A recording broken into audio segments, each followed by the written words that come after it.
추석 당일 새벽 5시 한 여성이 부엌 바닥에 쓰러져 있었습니다. 손에는 아직 뜨거운 프라이팬이 들려 있었고 가스레인지 위에서는 기름이 타들어가고 있었습니다. 119 구급대원들이 도착했을 때 그녀의 시어머니는 울면서 말했습니다. 내가 며느리를 이렇게 만들었어요. 대체 이 가족에게 무슨 일이 있었던 걸까요? 그리고 이 사건은 어떻게 한 가족의 명절 문화를 완전히 바꿔놓았을까요? 오늘은 대한민국 수많은 가정에서 반복되는 명절 갈등과 그 해결의 실마리를 찾은 한 가족의 이야기를 들려드리겠습니다. 여러분, 이 영상이 도움이 되신다면 구독과 좋아요 버튼을 눌러주세요. 여러분의 작은 관심이 더 좋은 콘텐츠를 만드는 큰 힘이 됩니다. 그럼 지금부터 시작하겠습니다. 서울에 사는 김민지 씨 35세. 그녀는 IT 기업에서 프로젝트 매니저로 일하는 평범한 직장인입니다. 결혼 7년 차인 그녀에게 매년 명절은 달갑지 않은 손님처럼 다가왔습니다. 추석을 2주 앞둔 어느 날 예상했던 전화가 또 걸려왔습니다. 민지야, 나야. 이번 추석에는 친척들이 좀 많이 올 것 같아.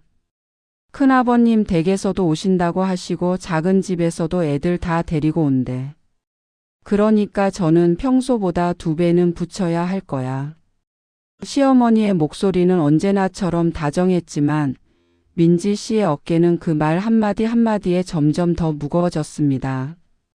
전화는 계속 이어졌습니다. 그리고 말이야, 올해는 제사상 차리는 것도 내가 좀 배워야 할 것 같아. 나도 이제 나이가 있어서 언제까지 내가 다 할 수는 없잖아. 제사 음식 순서랑 위치도 있고 절하는 방법도 있고 그러니까 미리미리 배워두는 게 좋지. 민지 씨는 네 어머님하고 대답은 했지만 전화를 끊고 나서 한숨부터 나왔습니다. 지난주까지만 해도 회사에서 큰 프로젝트 마감에 시달렸습니다. 거의 매일 밤 10시가 넘어서 퇴근했고 주말에도 집에서 노트북을 켜놓고 일했습니다. 겨우 프로젝트가 끝나서 몸 좀 쉬려고 했는데 이번엔 명절 준비가 기다리고 있었던 것입니다. 그날 저녁 퇴근한 남편 준호 씨에게 민지 씨가 조심스럽게 말을 꺼냈습니다. 여보, 이번 추석에 전을 엄청 많이 부쳐야 한대. 나 요즘 회사 일로 너무 힘든데 같이 좀 준비할 수 있을까? 준호 씨는 소파에 앉아 TV를 보다가 대수롭지 않다는 듯 대답했습니다. 원래 명절이 그런 거 아니야? 우리 엄마도 맨날 그렇게 하셨는데. 힘들긴 하겠지만 다른 집도 다 그렇게 하잖아. 그래도 요즘 시대에 며느리만 다 하는 게 맞는 건지 모르겠어. 같이 분담하면 안 될까? 야, 나도 명절에 고생하잖아. 장거리 운전하고 친척들 상대하는 것도 스트레스라고. 각자 역할이 있는 거지. 민지 씨는 더 이상 말을 잇지 못했습니다. 결혼 초부터 이런 대화는 늘 같은 결말로 끝났습니다. 남편은 이해하지 못했고 자신은 혼자 감당해야 했습니다. 명절 일주일 전부터 본격적인 준비가 시작됐습니다. 시어머니께서 문자를 보내셨습니다. 민지야, 장 봐야 할 목록 보낼게. 시간 날 때 마트 좀 다녀와. 문자에 첨부된 장보기 목록을 보니 A사 용지 한 페이지가 꽉 찰 정도였습니다. 각종 전 부칠 재료, 나물 재료, 과일 한과 제사 음식 재료까지. 민지 씨는 퇴근 후 피곤한 몸을 이끌고 대형마트로 향했습니다. 카트에 물건을 가득 담고 계산을 하는데 금액이 45만 원이 나왔습니다. 카드를 긋는 순간 이게 맞나 싶었습니다. 이 많은 음식을 언제 다 만들지, 재료비는 왜 우리 부부 카드로 계산하는지 이런 생각들이 머릿속을 스쳤습니다. 집으로 돌아와 짐을 들고 4층까지 올라가는데 엘리베이터가 고장나 있었습니다. 무거운 장바구니를 들고 계단을 오르는 민지 씨의 다리는 후들거렸습니다. 현관문을 열고 들어서자마자 바닥에 주저앉았습니다. 이때 남편은 거실에서 게임을 하고 있었습니다. 장 봐왔어? 응. 고생했어. 나 이 게임만 끝내고 짐 정리 도와줄게. 하지만 그 게임은 자정이 넘어서야 끝났고 결국 민지 씨 혼자 냉장고 정리까지 마쳤습니다. 시계를 보니 새벽 1시. 내일도 출근해야 하는데 이제야 잠자리에 들 수 있었습니다. 드디어 추석 당일이 밝았습니다. 아니, 정확히는 아직 밝지 않은 새벽 4시 30분이었습니다. 민지 씨의 알람이 울렸습니다. 전날 밤 11시에 잠들었으니 겨우 5시간 반을 잔 셈입니다. 눈을 뜨는 순간부터 머리가 지끈거렸지만 일어나야 했습니다. 오늘 친척들이 오후 1시쯤 모이기로 했으니 그 전까지 모든 음식을 준비해야 했습니다. 서둘러 씻고 시댁으로 향했습니다. 남편은 아직 깊은 잠에 빠져 있었습니다. 나중에 와도 돼. 남자들은 차례 지낼 때나 오면 되니까. 시어머니의 말씀이 떠올랐습니다. 민지 씨는 혼자 택시를 타고 시댁으로 갔습니다. 시댁 대문을 열고 들어서니 이미 불이 켜져 있었습니다. 시어머니께서 주방에서 무언가 준비하고 계셨습니다. 어머님, 제가 이제 왔어요. 왔니? 그래, 빨리 앞치마 두르고 시작하자. 할 게 산더미야. 싱크대 옆에는 손질해야 할 채소들이 쌓여 있었고 냉장고에는 어젯밤 시어머니께서 미리 준비해 두신 재료들이 빼곡했습니다. 민지 씨는 앞치마를 두르고 본격적으로 일을 시작했습니다. 먼저 나물부터 만들기 시작했습니다. 시금치 나물, 고사리 나물, 도라지 나물, 콩나물, 숙주나물. 5가지 나물을 각각 데치고 양념하고 볶는 작업이 반복됐습니다. 가스레인지 4개 불구멍이 모두 사용 중이었습니다. 주방은 점점 더워졌고 환기가 안 되는 구조라 금방 찜통처럼 변했습니다. 민지야, 나물은 간을 세게 하면 안 돼. 은은하게 해야 어른들이 드시기 좋으셔. 그리고 기름은 참기름만 써야 해. 식용유 섞으면 맛이 달라져. 네, 어머님. 나물을 만들면서 동시에 전 재료도 손질해야 했습니다. 감자는 껍질을 벗겨 채를 썰고 애호박도 얇게 썰고 고기는 밑간을 하고 생선은 손질하고. 양손이 쉴 새 없이 움직였습니다. 시어머니께서 계속 지시를 하셨습니다. 동그랑땡 만들 때는 고기 다질 때 양파 물기를 꼭 짜내야 해. 안 그러면 나중에 기름이 튀거든. 부침개 반죽은 너무 되게 하지 마. 살짝 묽은 듯 해야 전이 바삭해. 생선전은 밀가루 먼저 묻히고 계란물 입히고 그 다음에 부쳐야 모양이 예쁘게 나와. 모든 조언은 좋은 의도였지만 민지 씨에게는 하나하나가 추가 암기사항이자 부담으로 다가왔습니다. 머릿속으로 이렇게까지 해야 하나 싶었지만 입 밖으로 내지는 못했습니다. 오전 7시쯤 본격적으로 전을 부치기 시작했습니다. 프라이팬 3개를 동시에 돌렸습니다. 한쪽에서는 고기전, 다른 한쪽에서는 생선전, 또 다른 한쪽에서는 채소전. 뜨거운 기름이 튀었고 연기가 자욱했습니다. 환풍기를 최대로 틀었지만 소용없었습니다. 1시간, 2시간, 3시간. 시간은 계속 흘렀고 전을 부치는 작업은 끝날 기미가 보이지 않았습니다. 준비한 재료가 얼마나 많았던지 큰 접시 10개가 넘게 전으로 채워졌습니다. 민지 씨의 손목은 뻐근했고 허리는 끊어질 듯 아팠습니다. 계속 서 있었더니 다리도 퉁퉁 부어 올랐습니다. 민지야, 잠깐 쉬엄쉬엄 해도 돼. 시어머니의 말씀이었지만 쉴 수가 없었습니다. 쉬는 순간 일정이 밀릴 게 뻔했고 친척들 오는 시간은 점점 다가오고 있었습니다. 오전 10시쯤 남편에게서 전화가 왔습니다. 여보, 나 지금 출발할게. 거기 어때? 일이 좀 많아. 그래? 힘들겠네. 나 도착하면 뭐 도와줄까? 응. 그냥 빨리 와. 전화를 끊고 다시 프라이팬 앞으로 갔습니다. 그런데 갑자기 어지러움이 밀려왔습니다. 앞이 흐려지면서 몸이 휘청거렸습니다. 민지 씨는 잠깐 싱크대를 붙잡고 심호흡을 했습니다. 괜찮아, 조금만 더 버티면 돼. 스스로에게 다짐하며 다시 전 부치기를 계속했습니다. 그러나 몸은 거짓말을 하지 않습니다. 오전 11시 30분쯤 마지막 생선전을 부치던 중이었습니다. 민지 씨는 갑자기 눈앞이 캄캄해지는 것을 느꼈습니다. 프라이팬을 들고 있던 손에서 힘이 빠졌고 그대로 바닥에 쓰러졌습니다. 민지야, 민지야. 시어머니의 다급한 목소리가 들렸지만 민지 씨는 대답할 수 없었습니다. 의식이 몽롱했고 몸을 움직일 수 없었습니다. 시어머니는 급히 119에 전화를 걸었고 남편에게도 연락했습니다. 준호야, 어서 와. 민지가 쓰러졌어. 구급대원들이 도착했을 때 민지 씨는 여전히 바닥에 누워 있었습니다.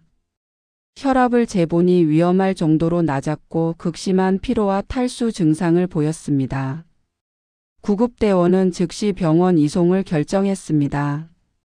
보호자분, 환자분이 최근에 무리를 많이 하셨나요? 그게 명절 준비를 하느라. 구급대원은 고개를 저었습니다. 과로로 인한 실신으로 보입니다.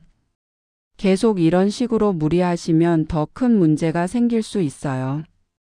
응급차에 실려가는 민지 씨를 보며 시어머니는 처음으로 깨달았습니다. 자신이 며느리에게 얼마나 많은 것을 요구했는지를. 응급실에 도착한 민지 씨는 바로 검사를 받았습니다. 다행히 큰 이상은 없었지만 의사의 진단은 명확했습니다. 극심한 피로 누적과 수면 부족 그리고 스트레스로 인한 일시적 실신입니다. 환자분, 최근 몇 주간 제대로 쉬신 적이 있으신가요? 민지 씨는 고개를 저었습니다. 회사 일과 명절 준비를 병행하느라 제대로 된 휴식은 한 번도 없었습니다.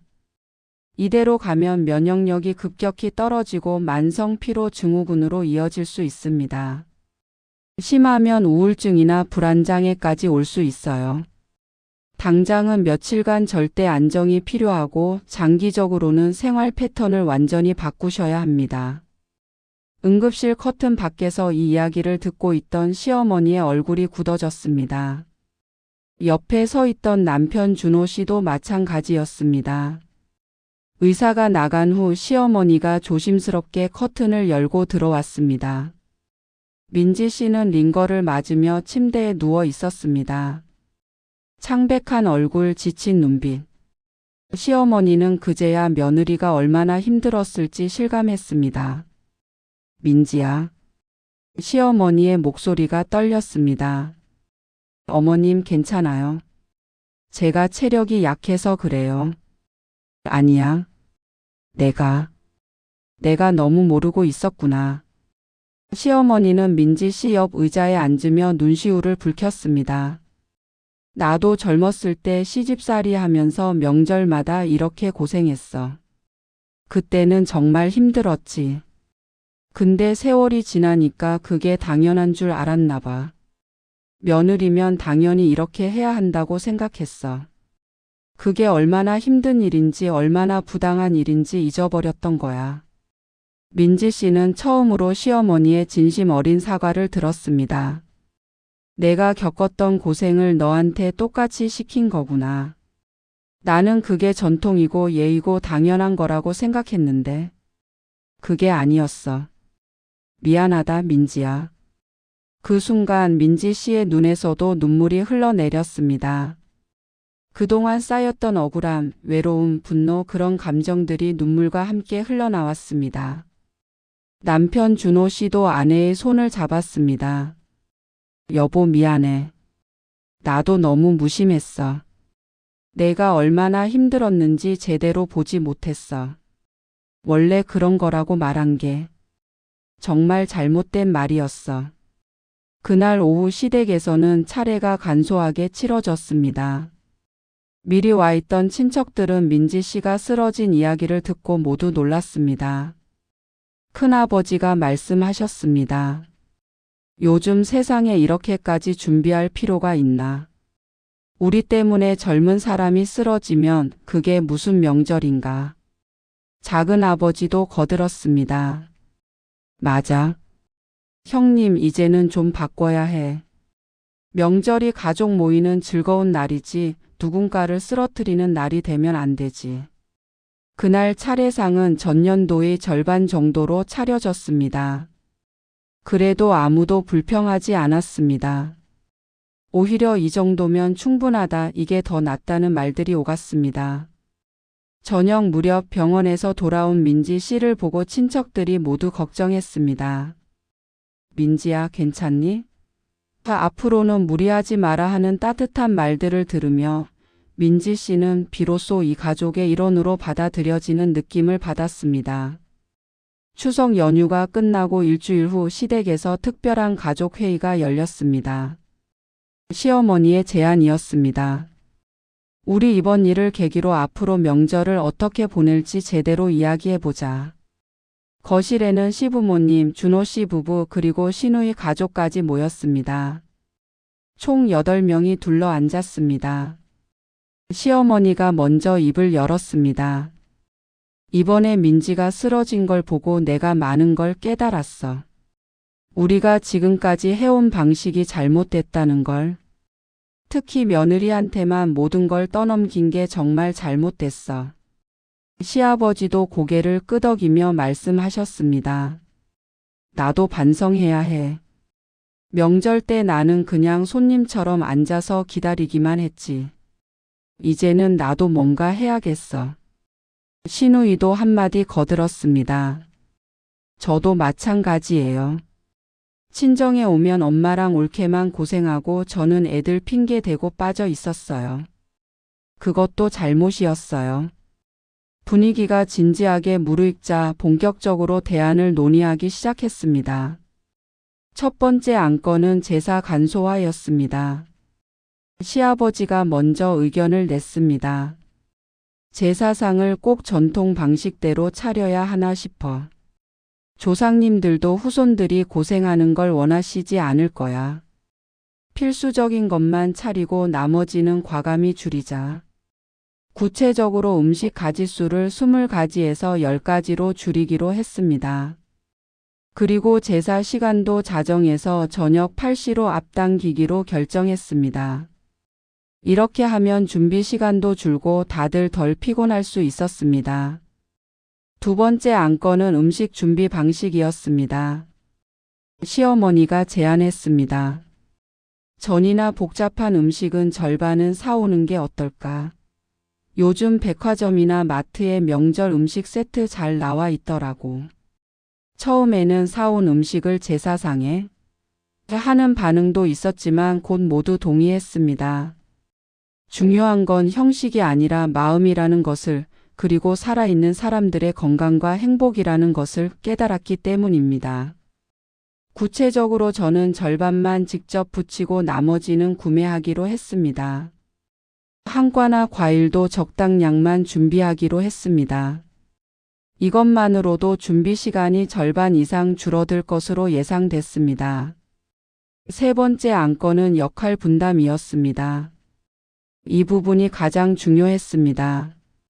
지금까지는 여자들, 특히 며느리가 거의 모든 일을 담당했다면 이제는 완전히 달라지기로 했습니다.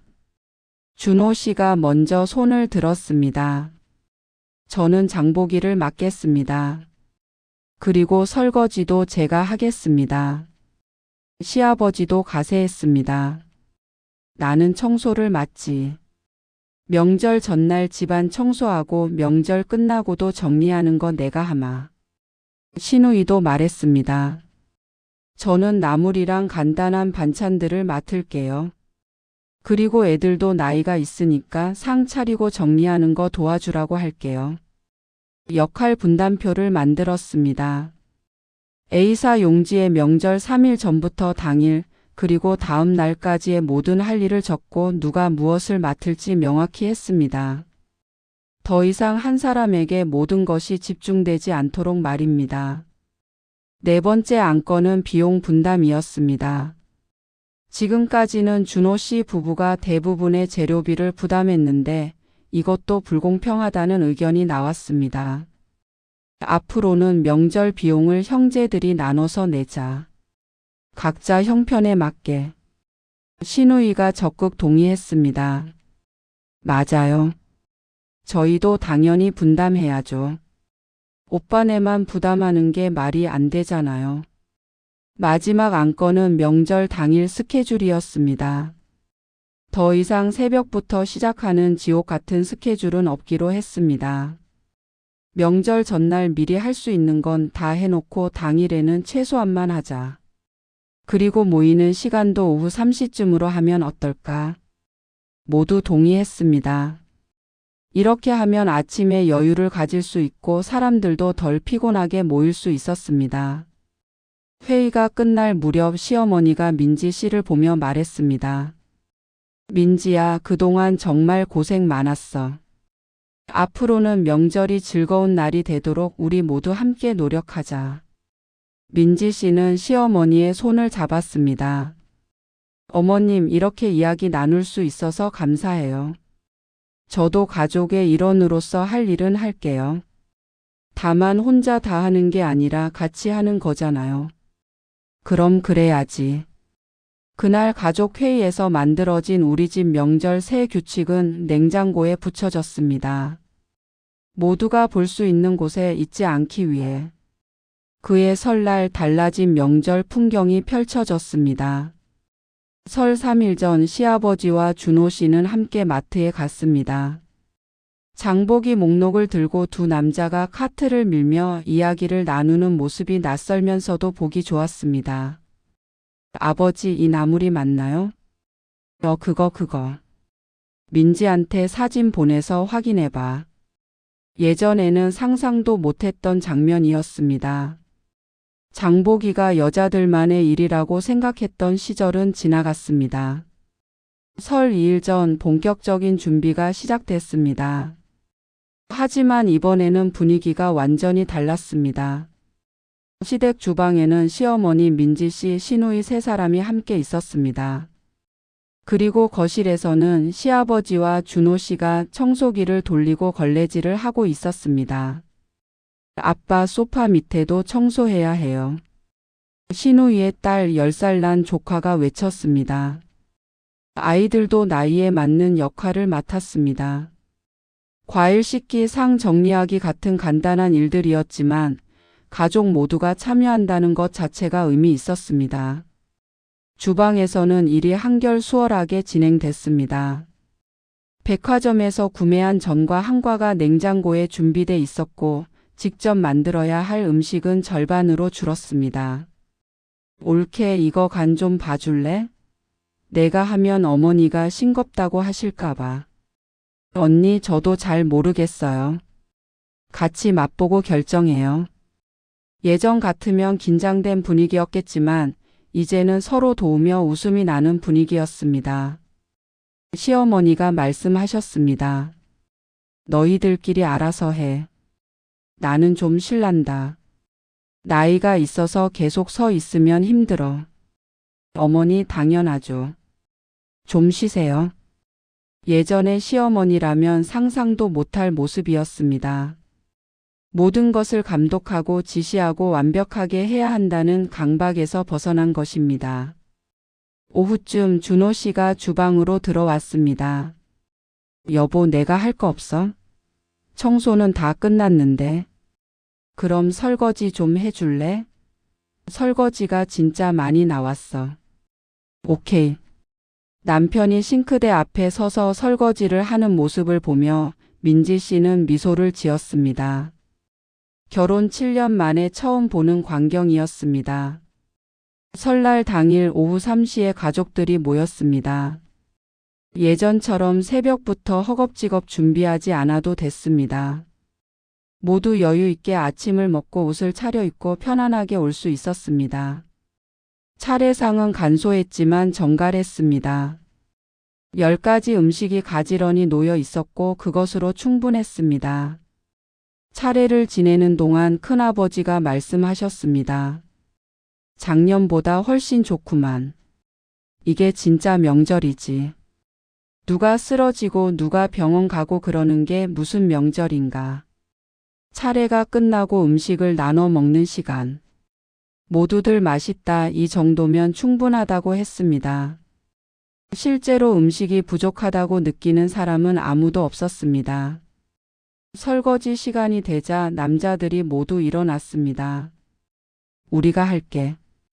여자들은 좀 쉬어. 오빠 요즘 잘하네? 배웠지 뭐.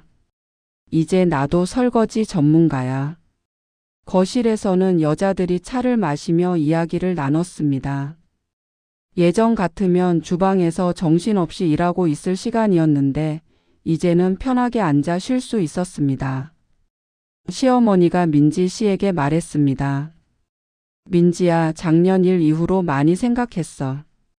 내가 시집 왔을 때 받았던 고통을 왜 며느리한테 그대로 전해야 한다고 생각했는지. 그게 참 바보 같은 짓이었어. 어머님. 아니야, 들어봐. 나는 시어머니한테 받은 걸 며느리한테 똑같이 하는 게 당연하다고 생각했어.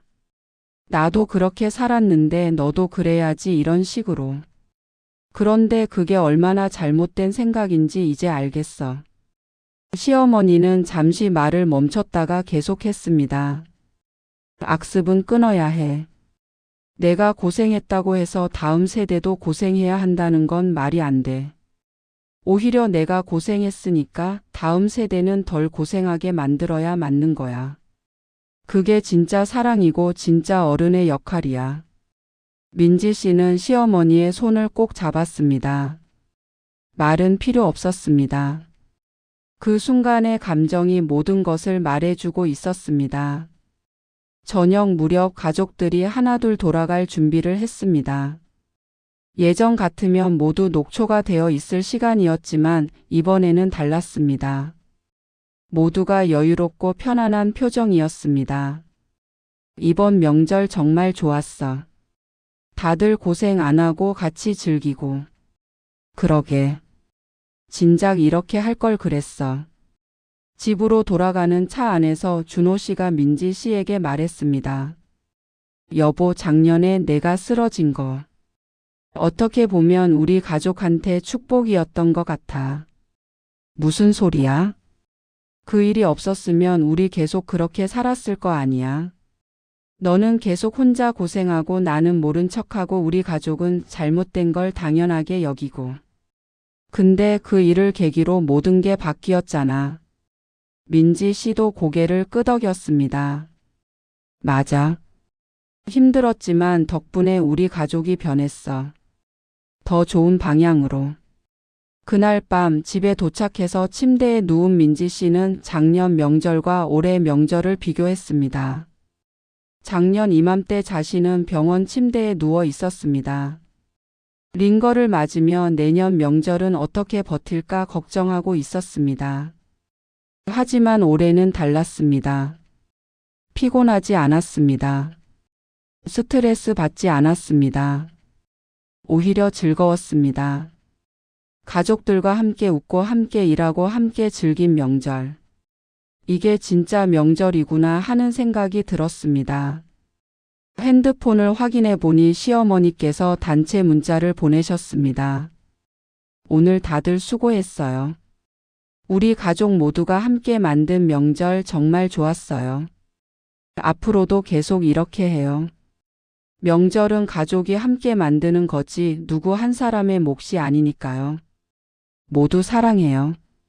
민지 씨는 미소를 지으며 답장을 보냈습니다. 어머님, 오늘 정말 행복했어요. 우리 가족 최고예요. 사랑해요.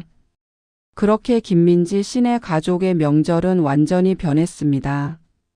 한 사람의 희생 위에 세워진 명절이 아니라 모두가 함께 만들어가는 명절로.